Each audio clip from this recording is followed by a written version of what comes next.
પૂરી ભાજી બનાવવા માટે 3 મોટા બટાકા લીધા, એને ધોઈ નાખ્યા અને ઝીણા ઝીણા સમારી લીધા। એની સાથે લીધા ઝીણા ટામેટા, 2 લીલા મરચાં, થોડું લીલું લસણ અને ઘરના રેગ્યુલર મસાલા,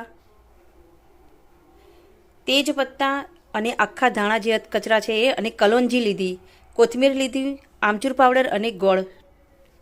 એક કુકરમાં 3 થી 4 ચમચી જેટલું તેલ, હિંગ, જીરું, રાઈ, કલોંજી અને આખા ધાણા એડ કર્યા પછી ટામેટાં, લસણ અને લીલા મરચાંને પણ સાંતળી લઈશું। સંતળાઈ જાય પછી બરાબર મિક્સ કરીશું એને, અને ઘરના રૂટીન મસાલા એડ કરી દઈશું। હળદર, મરચું, મીઠું, ગરમ મસાલો અને થોડું જીરા પાવડર, બધી જ વસ્તુને સારી રીતે મિક્સ કરી લઈશું।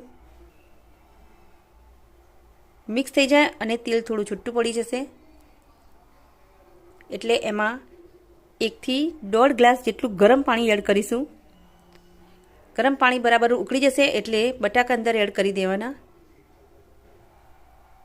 આમચૂર પાવડર અને ટુકડો ગોળ એ પણ અંદર એડ કરી દેવાનો। બધી જ વસ્તુ બરાબર મિક્સ કરી લેવાની। કુકરનું ઢાંકણું બંધ કરીને 3 થી 4 વિસલ થવા દેવાની। બીજી બાજુ ઘઉંનો લોટ લેવાનો, એમાં અડધી ચમચી જેટલું ઘી અને અડધા કપ જેટલું દૂધ અને મીઠું ઉમેરીને લોટ બાંધી દેવાનો પૂરી માટે। નાના નાના લુવા કરીને પૂરી વણી લેવાની અને તળી લેવાની। દૂધ અને ઘી લોટમાં નાખવાથી લોટ એકદમ સરળતાથી બંધાઈ જશે, પૂરી એકદમ સફેદ અને પોચી બનશે અને 3 થી 4 કલાક સુધી પૂરી એકદમ નરમ રહેશે અને બહુ જ ટેસ્ટી લાગશે। બધી જ પૂરી આ રીતે તળી લેવાની।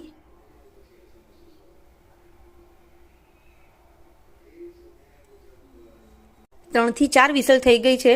કુકર ખોલીને ચેક કરી લઈએ બટાકા બરાબર આપણા થઈ ગયા છે કે નહીં।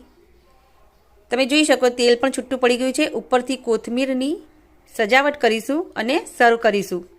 વિડીયો ગમે તો લાઈક અને સબસ્ક્રાઈબ કરજો। સવારના બ્રેકફાસ્ટમાં અને લંચ અથવા તો બ્રંચમાં પણ આ સરસ લાગશે।